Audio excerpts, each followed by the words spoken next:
Carol, hi, how are you? Amy, I am doing great. We're talking on an amazingly beautiful Pacific Northwest summer day, which Oh, is I so fantastic. the sixth we get a year, right? I know, right? Well, it's great to see you. You look awesome and you look like, you're doing well and how have Yeah, things been going? they have been. I talked to several different people that I know, and as you know, we're entrepreneurs, so we like the roller coaster ride. But this wasn't quite this roller coaster ride that we were expecting. And as I think most business owners and most employees, it it was there was disruption. And I talked to my clients and I said, we like to talk about disruption of shaking things up, but it has been disrupted in every single area of our lives, personally, professionally, economically. And one of the things that causes a lot of workplace conflict, which you know is kind of my area, is when people don't feel in control and they feel helpless and they feel hopeless. So I'm kind of a positive person and always look for the hope. So, like I think many entrepreneurs or people, we always say, well, there's an opportunity. And I met this woman one time who said, if you can make chicken salad out of chicken poop, it's pretty good. I wonder who that person I might have have no been. idea. That's hilarious that you even remember that, but that's the story of my life. So here's to you, Carol. And here's to you for sharing that story with me that I go back to all of the time. Well, my friend Amy has this great story about this, but I think it also goes to this, this whole climate isn't something that anybody expected. And I said, and the level of disruption and the level of, emotional turmoil, financial turmoil, all of that stuff, workplace uncertainty, all of that stuff kind of goes in that, people are dealing with a lot on a lot of different fronts. Completely and totally. You mentioned the personal and the professional side. So, Carol, that's exactly why I wanted to have coffee with you today because I was curious what you're observing with conflict in the current climate and how is it showing up at companies? Well, I think it's showing up in a couple of different ways. First, I think a lot of conflict is getting driven underground because people are concerned. They're concerned about being furloughed, they're concerned about being vulnerable, and if there's low trust on teams or it's a really high pressure environment, they may be suffering in silence. And that's not a good thing because that's not having a lot of psychological safety on your team. And as managers and leaders, you want to be able to support the person as well as support the performance. And you're trying to balance that person experience and the team performance. So that's rough. And I'll speak to myself too in this virtual environment. It's different. It's really different. And I find I get annoyed at people too because all people are saying you're doing something and they're looking out the window. And I'm thinking to myself, they're not paying attention to me. They're being, and I have this dialogue about how I am expecting people to behave.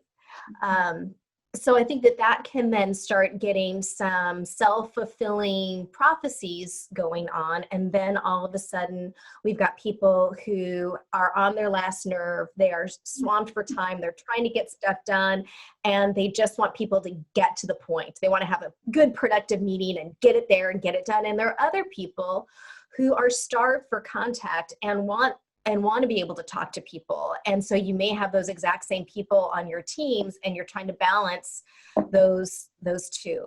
So it can be diving into silence or it can be kind of going into more extreme, more demanding, but it all comes down to everyone's trying to figure out how to get it done.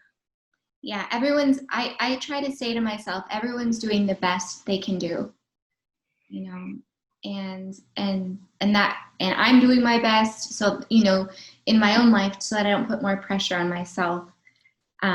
Because, in a normal environment, I was really great about doing 8 hours of client meetings a day. And this virtual environment is different. And I really struggle with more than 4 hours of client meetings a day.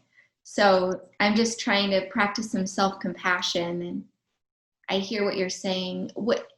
Have you noticed any differences in how conflict is appearing or ways conflict is manifesting on teams in this new 100% virtual environment?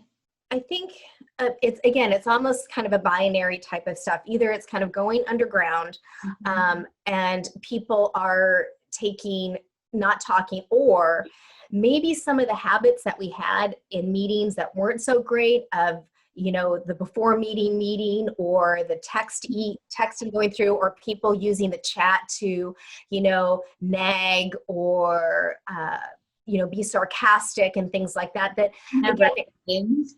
it's hard, right? And because we're feeling all of these things, and that someone isn't meeting our expectations in some way, shape, or form.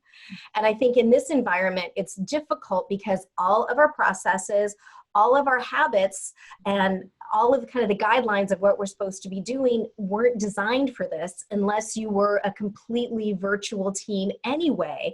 And that's a completely different skill set, right? And so we're learning all of our gaps, and in our skill sets, the gaps in the technology, and then that creates for kind of a lot of frustration and a lot of disappointment. And I always say that there's a couple things in conflict, and one of the main things that I do when I ask people about, were there unmet expectations about who was supposed to do what, or how something was supposed to be handled. And often those unmet expectations are built on unarticulated assumptions about how you think someone's supposed to be doing it. It's just common sense or common knowledge. Someone should know what's going on.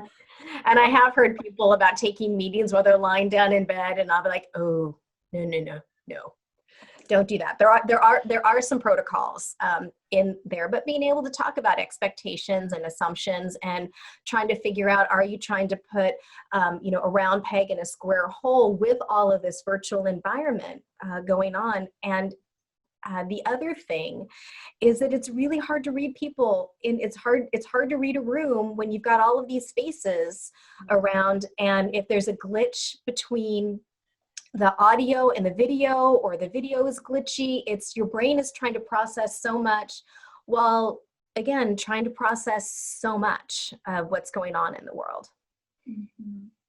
These are all things that are happening, and I'm laughing because I've heard these, I've observed these things, and I've experienced them, and I've heard about them from clients. So what are some proactive steps that teams that now find themselves to be virtual can take to work better together? So a couple of things. One, let's just kind of recognize some of the limits of technology. One, you're not going to be able to read the room. But one of the things also is, as you know, Amy, meeting facilitation, that is a skill. And meeting facilitation in a virtual environment is an even bigger skill. And particularly if you're leading teams, you're wanting to be able to kind of look at what's the emotional climate in the room, and being able to be upfront about setting up some guidelines and some expectations about how you want to be able to handle things.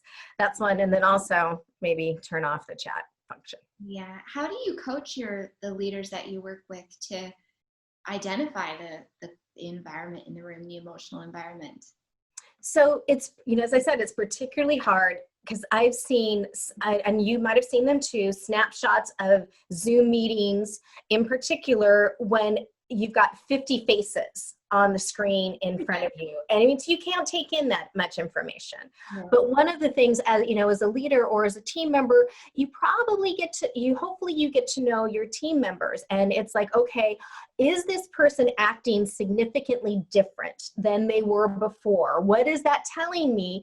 How can I go and reach out to them individually? Because we don't want to call out people in public. The old adage of praise in public, counsel in private definitely holds true. What are some things that you've been doing to help your leaders tune up their teams, tune up teams with regards to proactively and positively working on conflict during this time? So I think one is, first and foremost, call out that this is a different situation and we are making it up.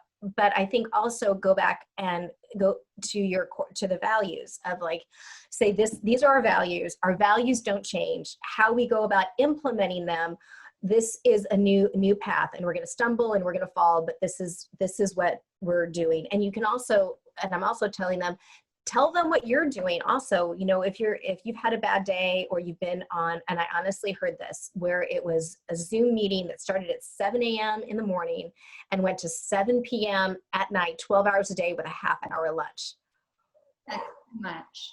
Too much. So being able to ask the questions of like, you know, how are we doing? Is this too much? What could we be doing? And actively soliciting feedback from that. And also, you know, just listen. I think one of my big skills is when I hear people in organizations, either if they're on totally different sides of a conflict, the greatest compliment I get is like, I really felt heard. And so, I mean, that's the one thing of like, they can complain, they can kvetch. It's like, did I get it? Did I get it right? And if people feel heard, that's huge. And maintaining those, you know, as much one-to-one contact as you can, that would be huge. I love how you're focusing on the human side of things, like how are they doing? Are they similar or different than they normally are? What is their emotional health individually? And then you're looking and you're using a coaching tool of giving feedback and reminding people what our agreements are, our working agreements, and what the expectations are, and holding yourself and others accountable to living and working in those agreements. Mm-hmm. And those are the foundational basics of good teamwork, right?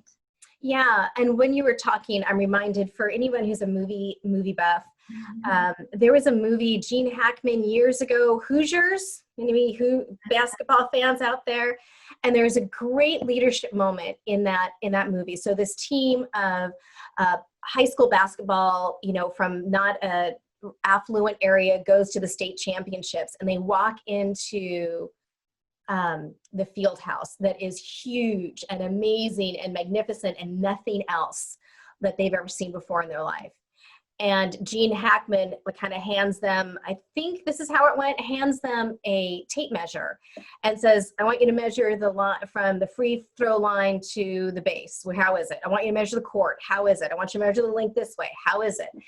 And then through doing this, they realize, you know what? It's exactly the same as before, but the leader needed to say, we needed to be able to reorient it of like, there are some core things that we can continue to do. And and if you are a learning organization, that means that you're going to stumble and you are going to fall, and you are going to, you know, work together to try to figure it out without blaming or shaming people. Yeah, there's no space right now for blaming or shaming. Because it's a resilience killer and it's a trust killer. It is. And in my work, and you're probably familiar with this, that so many organizations want to say we're collaborative and they say we really value trust. But some of the research is showing it's really hard to establish trust organization-wide, because people don't have personal relationships organizational wide. Instead, focus on building trust within your team, and then managers can then build trust, you know, for cross-functional teams, you know, laterally, and then up and down. And that's kind of where the trust comes in, because again, in times of ambiguity, it gets scary and all of the disruption. And most people can handle ambiguity if there's some trust, and trust with leadership and trust with the team members. If there's not that trust there, it's going to be a rough road. Yes, absolutely. Well, thank you so much for having coffee today. It was so fun to catch up with you, and thanks for all those helpful tips for us as leaders to use on our teams. Absolutely. I so enjoyed it. And also, you know, I think you've seen this too, is like, leaders, don't keep tips a secret. You know, share the wealth, so that way you're not a rose in the desert trying to do this all on your own. The more people speaking this same language and using the same tools, the easier it'll be, the more trust, the more shared expectations, and the less. I love it. Thank you, Carol. Talk to you soon. Take care.